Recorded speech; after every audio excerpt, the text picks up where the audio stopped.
आता बरेच लोक म्हणतात साहेब, की मी काम करतो पण पैसाच हातात टिकत नाही. काय रिझन आहे? काय गोष्टी आहे त्याच्या पाठीमागे? जर तुम्ही नोकरी करणार असाल तर नोकरी करणाऱ्या वर्गदारांसाठी सांगतो मी की जर तुम्ही 10 वर्ष नोकरी केली आणि त्यातली 50% सॅलरी तुमची वाचवली, याचा अर्थ असा होतो की 10 वर्षानंतर त्याच्या पुढे येणाऱ्या 10 वर्षामध्ये तुमचं लाईफ हे सेफ अँड सिक्युअर झालं. आता बऱ्याचदा लोक पैसा कमवण्याचं साधन किंवा श्रीमंत होण्याचं साधन स्टॉक मार्केट किंवा शेअर मार्केटकडे. आता हा शेअर मार्केट खरंच श्रीमंत करतो का एक जुगार आहे? की श्रीमंत करतो का जुगार आहे आणि शेअर मार्केट स्पेसिफिकली याच्याशी लोकांचे फार सारे गैरसमज आहेत. त्यांना असं वाटतं की शेअर मार्केट म्हणजे रिस्क आणि रिस्कचा अर्थ काय की पैसे बुडणं. रिस्कचा अर्थ पैसे बुडणं नाही. तर मला एक गोष्ट जाणून घ्यायची तुमच्याकडून की शेअर मार्केट करणं खूप महत्त्वाचं आहे, तुम्ही जसं म्हटलं तसं. पण बरेच लोकांचं खूप नुकसान झालंय, ते बरोबर झालं. पण एकूण उत्पन्न महिन्याचं असू द्या किंवा वर्षाचं असू द्या, तर त्या व्यक्तीने किती गुंतवणूक केली पाहिजे म्हणजे त्याचं लाईफ डिस्टर्ब होणार नाही, त्याचं बॅलन्स ढळणार नाही फायनान्शियल, आणि त्याला चांगला मोबदला मिळेल. तर किती पर्सेंटेज इन्व्हेस्टमेंट शेअर मार्केटमध्ये असायला? कारण गुंतवणूक हा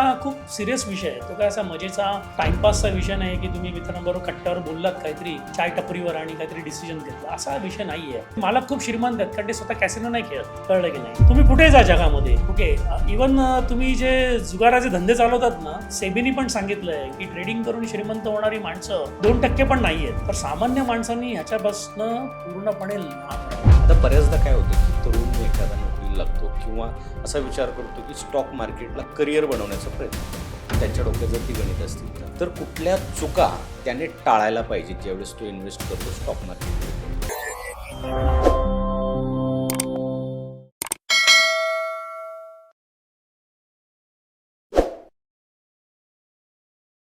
जय महाराष्ट्र मंडळी, मी पी.के. भांडवलकर. सत्ता मंच व्यासपीठावर पुन्हा एकदा तुम्हा सर्वांचं मी मनपूर्वक स्वागत करतो.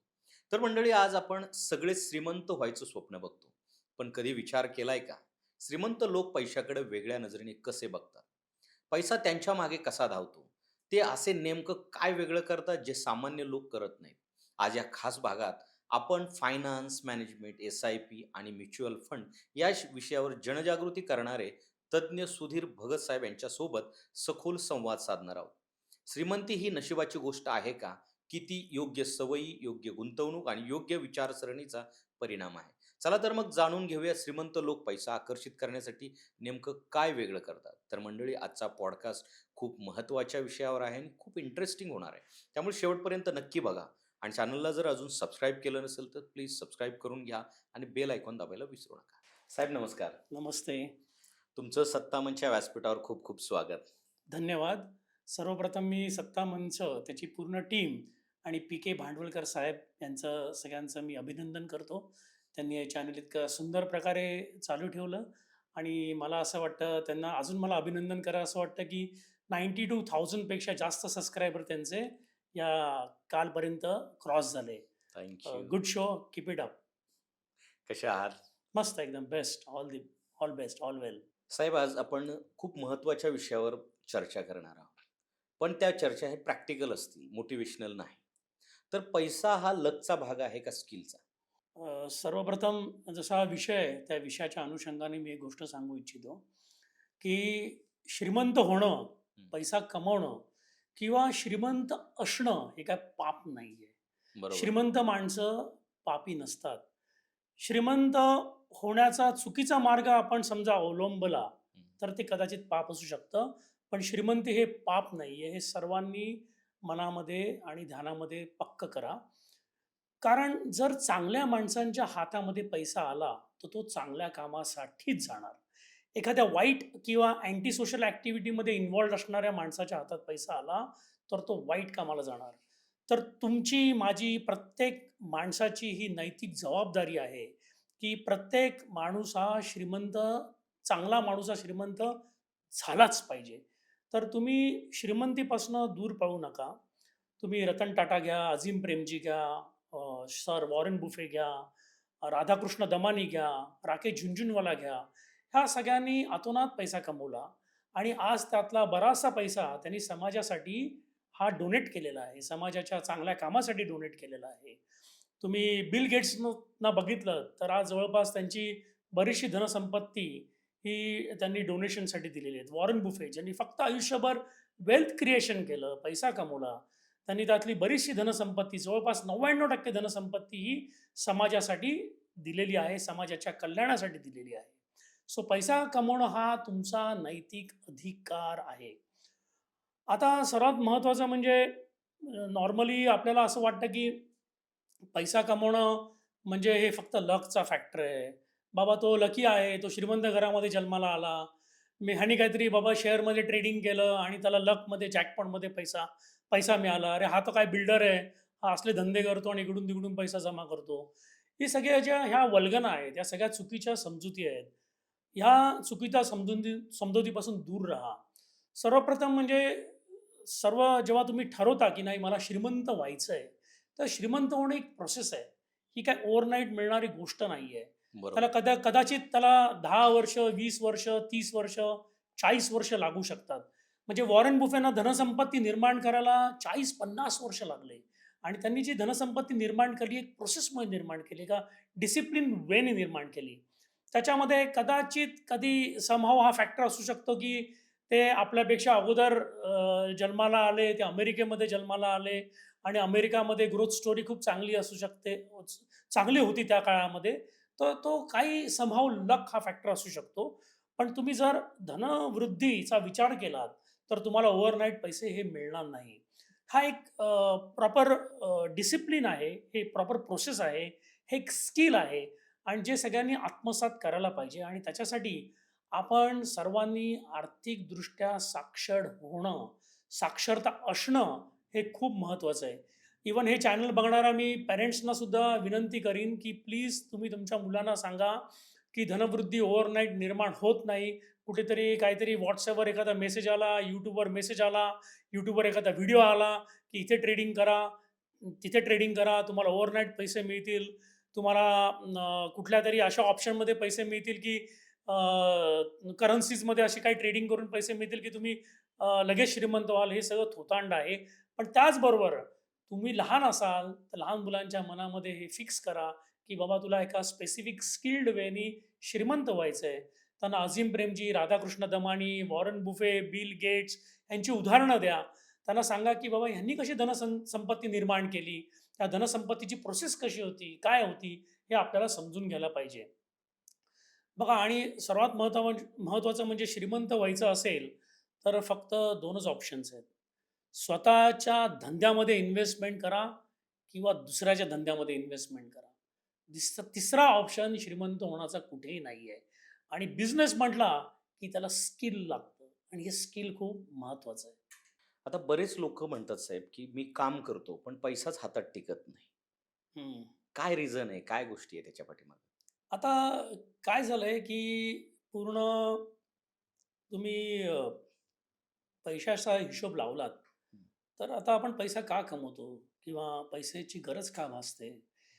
याचं सगळ्याचं महत्त्वाचं कारण आहे म्हणजे विशेष आणि डिझायर्स. हं. आणि हे विशेष आणि डिझायर्स फार अनलिमिटेड आहे. आणि विशेष आणि डिझायरचा पुढचा जो भाग आहे, तो म्हणजे एखाद्या गोष्टीची ग्रीड किंवा फिअर. तर ग्रीड, फिअर जेव्हा आपल्या विशेष आणि डिझायरच्या मध्ये येतात, तेव्हा कुठेतरी आपल्याला फंबलिंग होतं, काहीतरी प्रॉब्लेम क्रिएट होतात. बरोबर. आता फॉर एन एक्झाम्पल, की मी लहानाचा मोठा झालो. ओके. स्वतः कमवायचो पैसे. तर मी 8वी होतो आणि त्यावेळेस माझ्या नीड्स पण होत्या आणि डिझायर्स पण होत्या आणि विशेष पण होत्या. हं, मी काय केलं, की येणारा पैसा जो होता, तो सगळ्या माझ्या नीड्समध्ये, डिझायरमध्ये खर्च करून टाकला. हं. त्यानंतर काही कालांतराने जेव्हा मी नोकरीला लागलो, जेएम फायनान्शियल सारख्या कंपनीमध्ये काम करायला लागलो दलाल स्ट्रीटला, तेव्हा वाचनामध्ये आलं, की एक महान व्यक्ती ज्यांनी गुंतवणुकीमधनं आपलं मोठं विश्व निर्माण केलं आणि जगातली ती श्रीमंत व्यक्ती होती आहे, ते सर वॉरेन बुफे. जेव्हा सर वॉरेन बुफेंबद्दल काही वाचायला लागलो, त्यांचे कोट्स वाचायला लागलो, तर त्यांनी फार इम्पॉर्टंट गोष्ट सांगितली आहे आणि जी मला असं वाटतं, की ₹10,000 कमवणाऱ्या माणसापासनं ते महिन्याला 10 कोटी, 100 कोटी केलेल्या कमवणाऱ्या माणसांपर्यंत सगळ्यांना महत्त्वाचं आहे. ते म्हणजे त्यांनी काय केलं, त्यांनी सांगितलं, की अर्निंग म्हणजे येणारं उत्पन्न, त्याच्यामधनं पहिल्यांदी बचत म्हणजे सेव्हिंग मायनस करायचं आणि उरलेले पैसेच खर्च करायचे. आणि आपण बरोबर उलटं करतो. येणाऱ्या पैशामधनं पहिल्यांदी खर्च वजा करतो हं. आणि उरलेले पैसे बचत करण्याचा प्रयत्न करतो आणि मग महिन्याच्या शेवटी कळतं, "अरे, मी 10,000 कमवले, पण माझे 11,000 खर्च झालेत, 1,000चं मला कर्ज झालंय. सो सर्वप्रथम म्हणजे लहान मुलांना सुद्धा सांगायला पाहिजे, की तुला येणाऱ्या पॉकेट मनीमधनं 50% बाबा तू डब्यात टाक हं. किंवा बँकेमध्ये तुझ्या मायनरच्या अकाउंटमध्ये ठेव आणि राहिलेले पैसे खर्च कर. येणाऱ्या प्रत्येक उत्पन्नामध्ये तो नोकरीधारी असू दे किंवा बिझनेसवाला असू दे किंवा एखादे डॉक्टर असू दे, इंजिनियर असू दे, कुठल्याही प्रोफेशनमध्ये असू दे, त्यांनी 30% कमीत कमी बाजूला पैसे ठेवले पाहिजे आणि उरलेल्या 70% मध्ये सगळं मॅनेज करायला पाहिजे. आणि एक्झॅक्टली ज्यांना श्रीमंत व्हायचं आहे, की ज्यांना बचतीबद्दल आणि गुंतवणुकीबद्दल आपुलकी आहे, प्रेम आहे, अट्रॅक्शन आहे, ही लोकं एक्झॅक्टली तेच करतात. काही गुंतवणूकदारांना मी ओळखतो, की ते 50-50% पैसे आता बचत करायला लागलेत आणि ते इन्व्हेस्ट करतात. जर तुम्ही नोकरी करणार असाल, तर नोकरी करणाऱ्या वर्गदारांसाठी सांगतो मी, की जर तुम्ही 10 वर्ष नोकरी केली आणि त्यातली 50% सॅलरी तुमची वाचवलीत, तर तुम्हाला आता आय-टीमध्ये काय चाललंय सगळ्यांना माहिती आहे.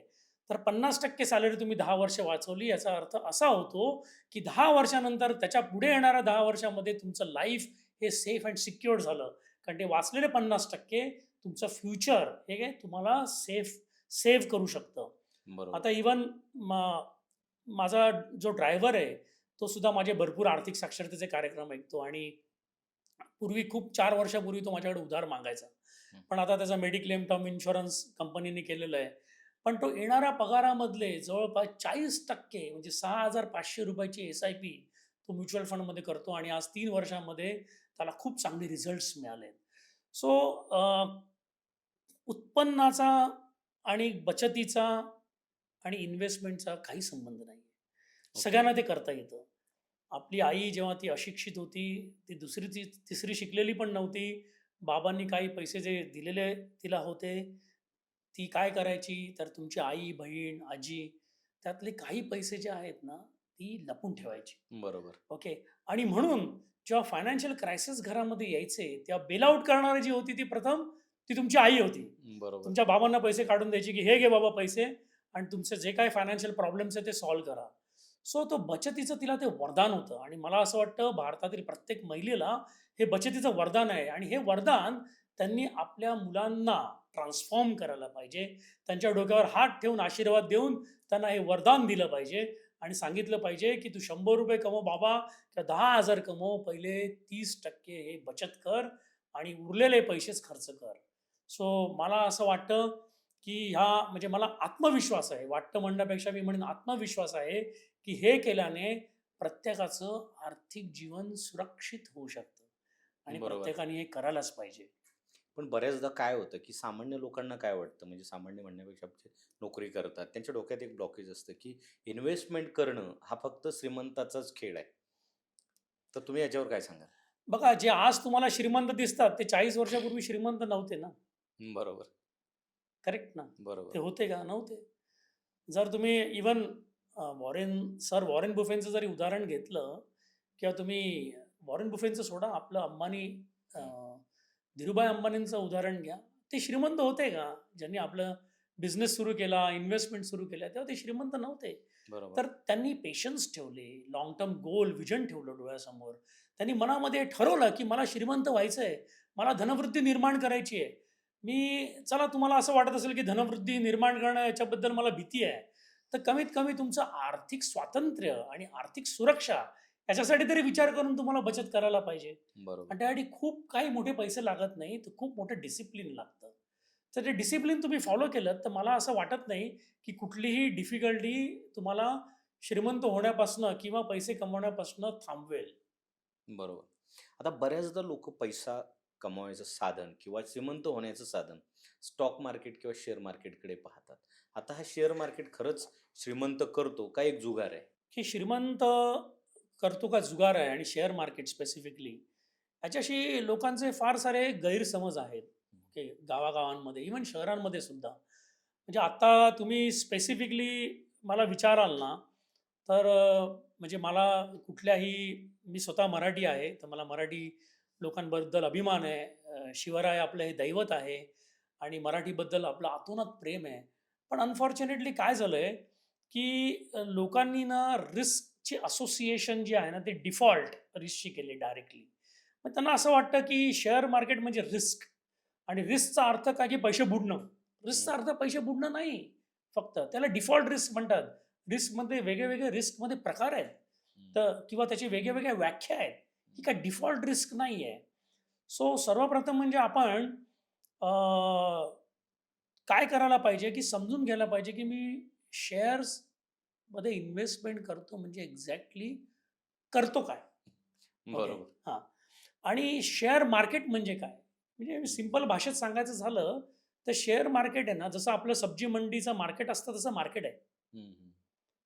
आणि ह्याच्यामध्ये आपल्याला विविध कंपन्यांचे शेअर्स मिळतात आणि मला ते शेअर्स खरेदी करायचे की विकायचे म्हणून ते मार्केट आहे. ते काय सट्ट्यासाठी बनवलेलं काय मार्केट नाही. म्हणजे असं मी म्हणू शकत नाही ना, की मी मंडईमध्ये जातो आणि मंडई विकत आणली. हं. मी मंडईमध्ये जाईन आणि मला आई बायकोची सांगेल, की चांगल्या दर्जाचे टोमॅटो घेऊन या, त्याचा भाव बघा, चांगल्या दर्जाची काकडी घेऊन या, चांगल्या दर्जाचे कांदे घेऊन या, बटाटे घेऊन या, त्याची प्राईस बघा, त्याची क्वालिटी बघा आणि घेऊन या तुम्ही. तर एक्झॅक्टली ही तज्ञ मंडळी काय करतात, की शेअर मार्केटमध्ये जातात आणि चांगल्या कंपन्यांचा अभ्यास करतात आणि ओके. अभ्यासपूर्वक ती शेअर किंवा तो कंपनीचा समभाग विकत घेतात.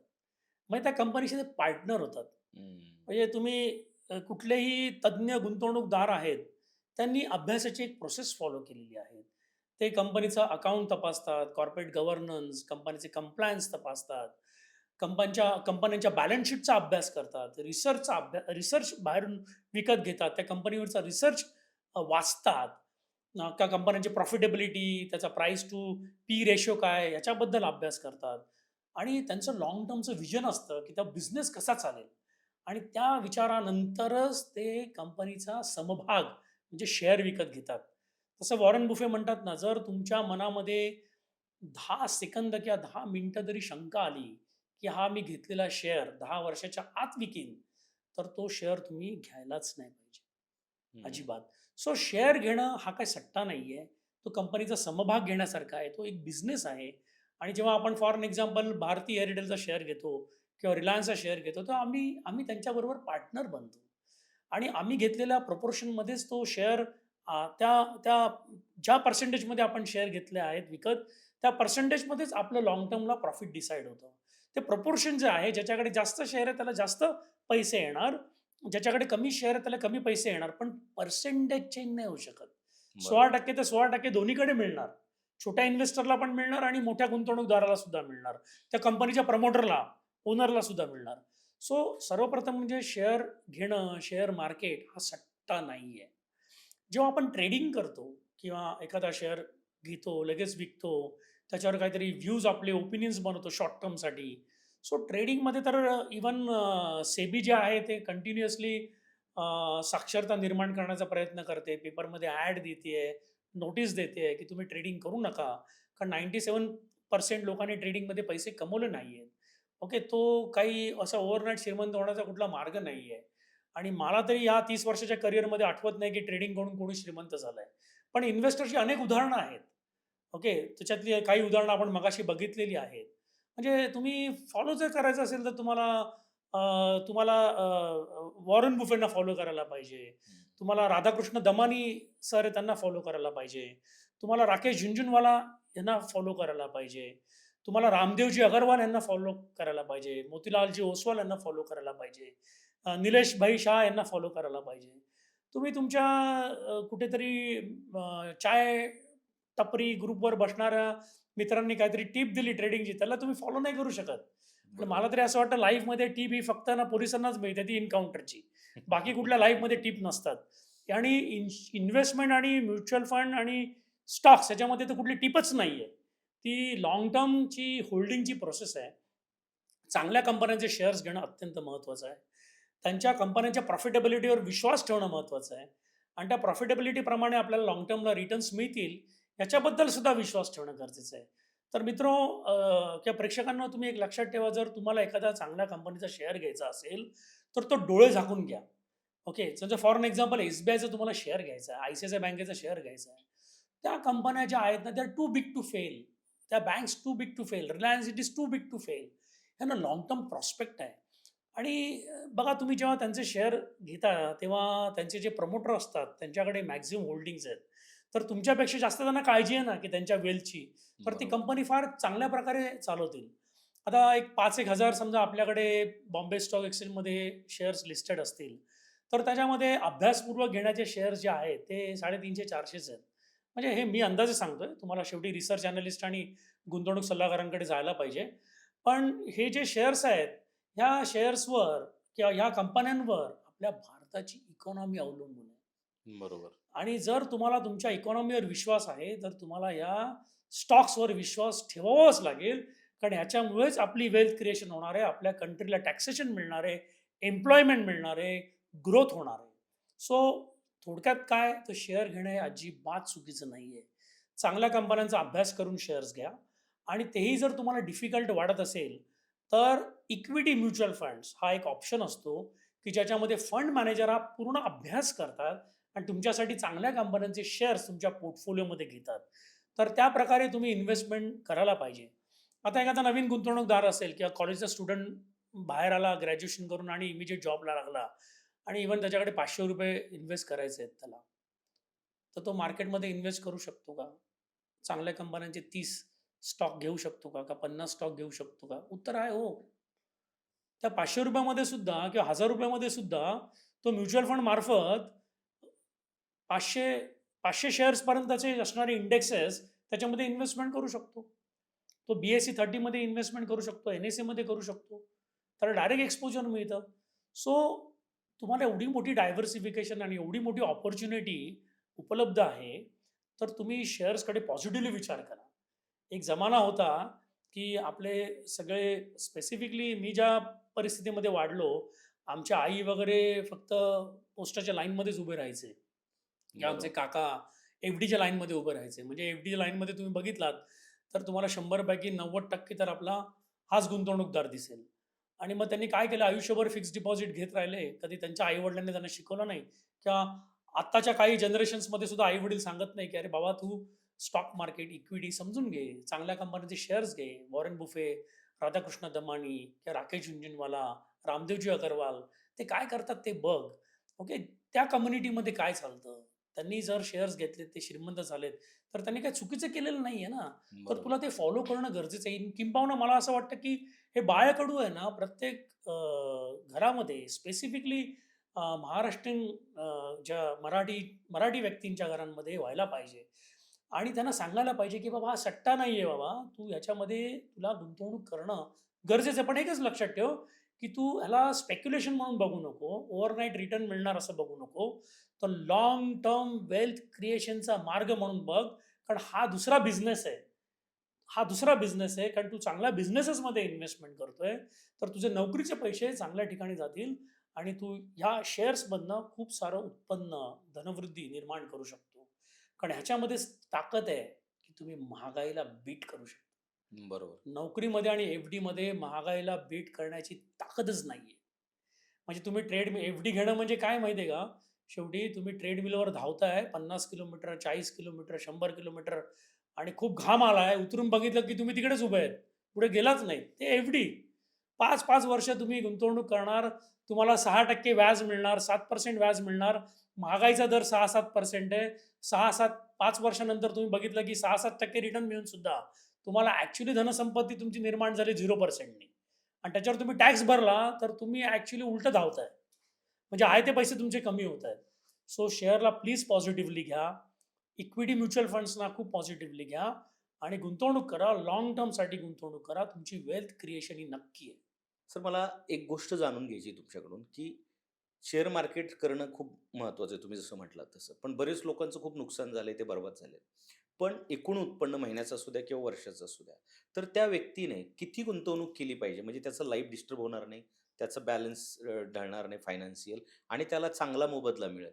तर किती पर्सेंटेज इन्व्हेस्टमेंट शेअर मार्केटमध्ये असायला पाहिजे? त्याआधी मी तुम्हाला एक छोटासा डिस्क्लेमर देतो, हं, की मी जे सांगेन ते सगळंच तुम्ही मान्य करायला पाहिजे असं नाही आहे. म्हणजे स्पेसिफिकली हं, प्रेक्षकांनी. हं. त्याचबरोबर प्रेक्षकांना सुद्धा नम्र विनंती आहे, की जे ह्याचे सबस्क्रायबर आहे, की हा जो विषय आहे ना, हा तसा बघायला गेला तर साधा सोपा विषय आहे. पण तो मार्केटमधल्या इन्फॉर्मेशन्सनी थोडासा कॉम्प्लिकेटेड झालेला आहे. प्रत्येक गुंतवणूकदार जो आहे, जो गुंतवणूकदार आणि गुंतवणूक करू इच्छितो किंवा जो इन्व्हेस्टमेंट आणि वेल्थ क्रिएशनसाठी, आर्थिक स्वातंत्र्यासाठी अ, इच्छुक आहे किंवा सीरियस आहे. मी सीरियस हा जास्त शब्द चांगला आहे. कारण गुंतवणूक हा खूप सीरियस विषय आहे. तो काय असा मजेचा टाईमपासचा विषय नाही, की तुम्ही मित्रांबरोबर कट्ट्यावर बोललात काहीतरी चाय टपरीवर आणि काहीतरी डिसिजन घेतला. असा विषय नाहीये. हं. किंवा एखाद्या पानवाल्याने टिप दिली तुम्हाला आणि तो स्टॉक घेतला असा विषय नाहीये.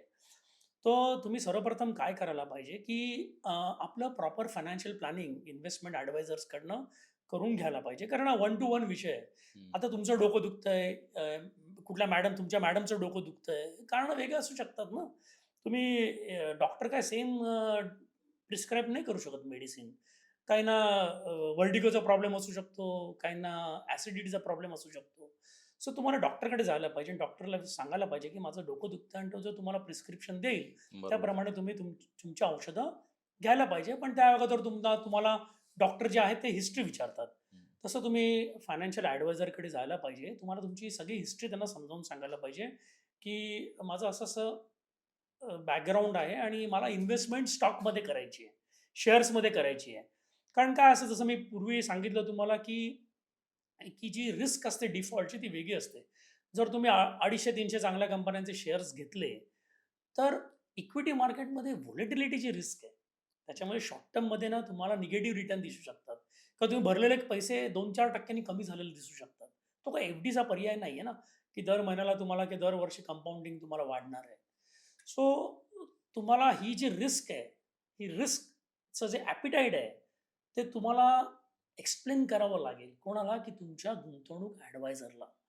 आणि त्यानंतरच तुम्ही स्टॉक्समध्ये किंवा इक्विटी म्युच्युअल फंडमध्ये गुंतवणूक करायला पाहिजे. जसं मी पूर्वी तुम्हाला सांगितलं, की इक्विटी म्युच्युअल फंडमध्ये गुंतवणूक करायची असेल, तर तुम्हाला ₹1000 सुद्धा सफिशियंट आहेत. बरोबर. आणि त्याच्यामध्ये तुम्हाला चांगल्या 50-100 कंपन्यांचे चांगले शेअर्स येणार आहेत. फक्त काय की फंड मॅनेजर तुमच्यासाठी ते घेणार आहे तुमच्या पोर्टफोलिओमध्ये आणि ज्याची मालकी तुमची असेल ॲज अ युनिट होल्डर. हं. पण येणारे शेअर्सच आहेत तुमच्याकडे. सो बरोबर. तुम्ही समजा पगार तुमचा ₹10,000 असेल, तर वर्षाला समजा तो 1,20,000 होतो. तर 1,20,000 मधले तुम्ही बाबा ₹5,000 सुद्धा इन्व्हेस्टमेंट चांगल्या कंपन्यांच्या शेअर्समध्ये करू शकता. पण रिस्क ॲपिटाईट समजून घेणं खूप गरजेचं आहे. गुंतवणूकदारांनी स्वतः सुद्धा आणि ॲडवायझरनी सुद्धा. तर ते तुम्ही डिस्कशन करूनच ते तुम्हाला कळेल. म्हणजे डायरेक्टली तुम्ही उडी मारू नका. म्हणजे मी बघतो ना, हं. की आता जे नवीन इन्व्हेस्टर्स आहेत, की ज्यांना आत्ताच आय-टीमध्ये जॉब लागलाय किंवा इंजिनिअर झालेत. पहिलाच पगार त्यांचा ₹2,00,000 आला आणि कुठेतरी त्यांनी YouTubeवर काहीतरी चॅनलवर ऐकलंय किंवा कुठल्यातरी मित्राने त्यांना सांगितलंय, कंपनीचा शेअर घे बाबा तुला अचानक पैसे मिळतील. हा स्टॉक मी घेतला 20% पुढच्या महिन्यामध्ये वरती जाणार आहे किंवा कुठलेतरी त्यांनी ट्रेंड्स वाचल्या आणि त्यांना असं वाटलं, की हे स्पेसिफिक स्टॉक्स आहेत ते मी घेऊन मला लगेच काहीतरी अकस्मात धनसंपत्ती निर्माण होणार आहे. तर साधारणपणे नवीन गुंतवणूकदारांनी किंवा कमी उत्पन्न असलेल्या गुंतवणूकदारांनी स्टेप बाय स्टेप जायला पाहिजे. त्यांच्यासाठी इक्विटी डायरेक्ट स्टॉक घेणं ही काही पहिली आणि लास्ट स्टेप नाही आहे. त्यांनी बेसिकली प्लॅनिंग करायला पाहिजे. For an example Naveen job लागला तर काय करणार तो? सर्वात महत्त्वाचं म्हणजे त्यांनी मेडिक्लेम स्वतःचा घ्यायला पाहिजे कंपनीचं सोडून. टर्म इन्शुरन्स घ्यायला पाहिजे. इमर्जन्सी फंडची प्रोव्हिजन करायला पाहिजे. त्याच्यानंतर इमर्जन्सी फंड जो आहे तो तुम्ही डेटमध्ये किंवा आर्बिट्राज कॅटेगरीमध्ये किंवा एफ-डीमध्ये ठेवायला पाहिजे. आणि त्याच्यानंतर सुद्धा त्यांच्याकडे पैसे शिल्लक राहिले, तर त्यांचे गोल आणि ऑब्जेक्टिव्ह जे आहे, शॉर्ट टर्म, लाँग टर्मचं ते डिसाईड करून, की तुम्हाला बाबा हां, आता माझ्याकडे 10 वर्षासाठी माझा ऑब्जेक्टिव्ह आहे. मला 10 वर्षांनी पैसे लागणार आहेत. तर मग मी आता इक्विटी किंवा स्टॉकचा विचार करू शकतो. आणि शक्यतो डायरेक्ट या गोष्टी न करता तुम्ही स्पेशलिस्ट लोकां थ्रू जा, एक्सपर्ट थ्रू जा. कारण प्रोबॅबिलिटी आहे ना, त्यांच्या हातून चुका होण्याची खूप शक्यता कमी असते. बरोबर. ओके, मग ते काही देव नाही आहेत. म्हणजे एखाद्या फंड मॅनेजरनी तुमचा स्टॉक पोर्टफोलिओ मॅनेज केला, पी-एम-एसमध्ये पोर्टफोलिओ मॅनेज केला आणि म्युच्युअल फंडचा तुमचा पोर्टफोलिओ मॅनेज केला, तर ते मिस्टेक करतील का? करू शकतात. कारण ते काही देव नाही आहेत. पण प्रोबॅबिलिटी जी आहे ना, ती खूप कमी आहे. 10-15% आणि जर त्यांनी पोर्टफोलिओमध्ये त्यांना असं वाटलं, की माझा कॉल चुकला आहे, म्हणजे ॲक्चुअली ते स्टॉक काही चुकीचा घेत नाहीत. पण माझा कॉल चुकलेला आहे, तर ते इमिडिएटली त्याच्यावर वर्क करू शकतात आणि एक अंडरवेट ओव्हरहेड म्हणून पोझिशन असते. म्हणजे तो स्टॉक्स आहे, तो पर्सेंटेज त्याचं कमी करू शकतात किंवा प्रॉफिट बुकिंग करू शकतात. आणि एखाद्या डिफेन्सिव्ह स्टॉकमध्ये ते जाऊ शकतात. पण त्यांच्या त्या एक्सपर्टीज आहेत. आपल्या बरोबर. इंडिव्हिज्युअल लेव्हलला हे करता येणार नाही.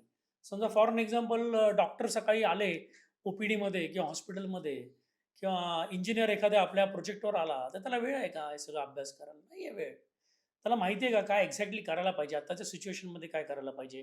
ट्रम्पनी जे काही टॅरिफचा गोंधळ निर्माण केला आहे, त्या सिच्युएशनमध्ये काय करायला पाहिजे. डोमेस्टिक कंपन्यांमध्ये इन्व्हेस्टमेंट करायला पाहिजे जास्त की फॉरेन कंपन्यांमध्ये इन्व्हेस्टमेंट करायला पाहिजे. ते एक्सपर्टवर सोडा तुम्ही. सो शक्यतो तुम्ही पगाराशी ह्याला किंवा उत्पन्नाशी लिंक नका करू.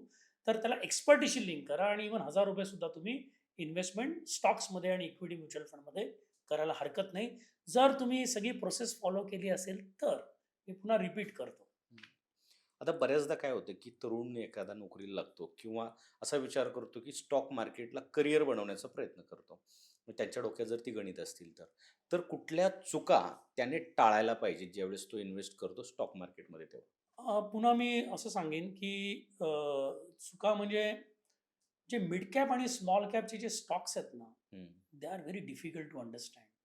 हं. इव्हन फंड मॅनेजरना सुद्धा एक वेगळी टीम बनवून, रिसर्च ॲनालिस्ट ठेवून, फिल्टरिंग करून मग त्या स्मॉल कॅप, मिड कॅप स्टॉकचा अभ्यास करून त्याने ते स्टॉक्स घ्यायला लागतात. आपल्याकडे तेवढी मोठी रिसर्च टीम आहे का इंडिव्हिज्युअल कॅपॅसिटीमध्ये? तर उत्तरे नाही. हं. आपल्याकडे अ, एवढी नॉलेज, इन्फॉर्मेशन आहे का? तर उत्तरे नाही. आपण त्या कंपन्यांची बॅलन्स शीट अभ्यास करू करू शकतो का? तर उत्तरे नाही. आपण त्या कंपन्यांना व्हिजिट करू शकतो का? त्याच्या सीईओशी बोलू शकतो का? CFOशी बोलू शकतो का? तर उत्तरे नाही. सो ज्या गोष्टींमध्ये आपलं अर्धवट नॉलेज आहे किंवा आपलं संपूर्ण डीप नॉलेज नाही आहे, असे स्टॉक्स तुम्ही घेण्याचं टाळा. मग तुम्ही काय करू शकता त्यातल्या तुम्हाला घ्यायचाच झाला, तर तुम्हाला माहिती आहे की आपण जे खातो, ओके, जे गोष्टी वापरतो, अशा कंपन्यांचे स्टॉक्स घ्यायला पाहिजे. जे आपण फॉर एन एक्झाम्पल बँक्स दररोज कन्झ्युम करतो. बँकचे आपण प्रॉडक्ट कन्झ्युम करतो. त्याचे ATMचे सेवा कन्झ्युम करतो. आणि आपल्याला माहिती आहे की आपण पुढची 10-15 वर्ष या बँकमधूनच EMI पाठवणार आहे. तर it is very difficult that bank to to get disturbed. तसं होऊ शकत नाही. किंवा तुम्ही एखादा समजा ब्रिटानियासारखा कंपनी आहे, की ज्याचं आपण IT सारखी कंपनी आहे, की ज्याचं आपण बरोबर उत्पन्न त्यांनी केलेलं उत्पादन हे आपण दररोज कन्झ्युम करतो. हिंदुस्तान युनिलिव्हर आहे, की त्याची उत्पादनं आपण दररोज कन्झ्युम करतो. ते ब्रेदलेस आहे. त्यातल्या त्यात मला असं वाटतं, की तुम्ही रिटर्न्सच्या मागे न लागता त्याची स्टॅबिलिटी बघा आणि असे स्टॉक घ्या, की ज्याला तुम्हाला मॉनिटर करायची गरज नाही. पण पुन्हा 10 वर्ष थांबण्याची तयारी पाहिजे. Mid cap, small captcha direct investment स्टॉक्समधल्या करू नका. इच्छा झालीच तर तुम्हाला mid cap, small captcha mutual फंडमधल्या SIPs आहेत, त्या तुम्हाला घेणं जास्त चांगलं आहे.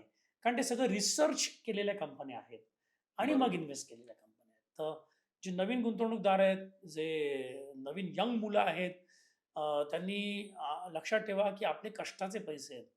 कुठे तुम्हाला ओव्हरनाईट रिटर्न मिळेल, असं तुम्हाला जर भणक जरी लागत असेल, तर तुम्ही त्याच्यापासून 2 हात लांब राहायला पाहिजे आणि ह्या गुंतवणुकीच्या प्रोसेसना फॉलो करून तुम्ही इन्व्हेस्टमेंट करायला पाहिजे. आता हे स्टॉक मार्केटमधलं किंवा शेअर मार्केटमध्ये हा ट्रेडिंग एक प्रकार आहे, की लाँग टर्मची गुंतवणूक करायला पाहिजे किंवा शॉर्ट टर्मची असते. पण एव्हरीडे ट्रेडिंग जे करतात, ही किती रिस्कफुल आहे? करायला पाहिजे की नाही करायला पाहिजे? जर एकतर दुसऱ्याच्या ट्रेडिंगच्या इन्फॉर्मेशनवर आपण ट्रेडिंगच नाही करायला पाहिजे. ट्रेडिंग हे फार वेगळा विषय आहे. त्याच्यामध्ये कमावणारी व्यक्ती एकच आहे, तो म्हणजे दलाल, जो हं. ट्रेडिंग तुम्हाला करायला लावतो आणि तो कधी स्वतः ट्रेडिंग करायला बसत नाही. हं. ओके. तुम्ही कॅसिनो बघितलात, तर कॅसिनोचे मालक खूप श्रीमंत आहेत, कारण ते स्वतः कॅसिनो नाही खेळत. हं, बरोबर. कळलं की नाही? हं. तुम्ही कुठेही जा जगामध्ये.